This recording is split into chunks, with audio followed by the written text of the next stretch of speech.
Ja, weil das, was du sagst, die Leute manchmal dann nicht verstehen. Ja, weil das merkst du, dass er studiert hat. Nein. Ja, schon eigentlich, wenn du der Doktor bist, der Professor, ja. Professor Jammerlappen, also. Ja, eben. Ja, also. Jetzt sag einmal das und rede ihn mal an. Ja, so gescheit. Also, es geht am besten so, zum Beispiel so.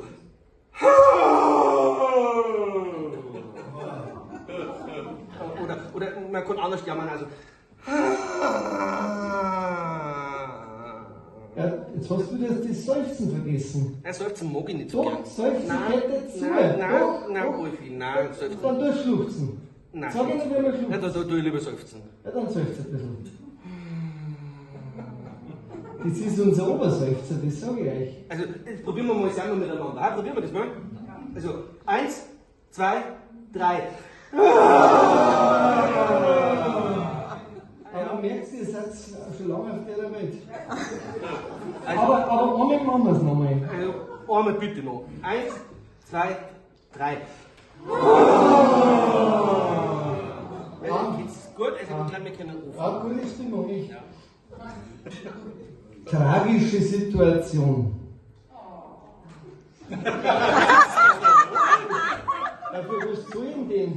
Ja, du brauchst mich gar nicht mehr. Nein, das ist ja auch blöd. Jetzt packen wir es. Wollt ihr vorher vorjammern oder so? Es ist der 27. Tag ohne Brezen. Die Angestellten kauen Kaugummi, weiter beschäftigt sind sie trotz kalter Öfen. Ein Wirtschaftsminister sagte den schlauen Satz: Die Bäckereien müssen nicht schließen, sie produzieren nur nicht mehr. Ach, das ist einfach schlau. Das ist wie wenn ich sage, wir haben keine Inflation, das Geld ist nur nichts mehr wert. Die Inflation, die galoppiert wie ein frischer Renngaul. Wir frieren für den Frieden und andere feuern aus unseren Rohren. Der Irrsinn wird zur Tagesordnung. Das Unterste wird zum Obersten gekehrt. Die Bühne ist der Idiotenschauplatz, nicht unsere. Für Wahnwitz, Schwachsinn und Gaukelei.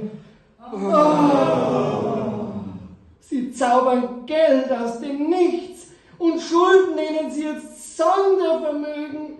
Sie lügen und betrügen uns ins Gesicht, aber sie schämen sich nicht. Einmal noch, ist das ja mein Ski. Gut, danke fürs Mitmachen. Hab's gut mitgemacht.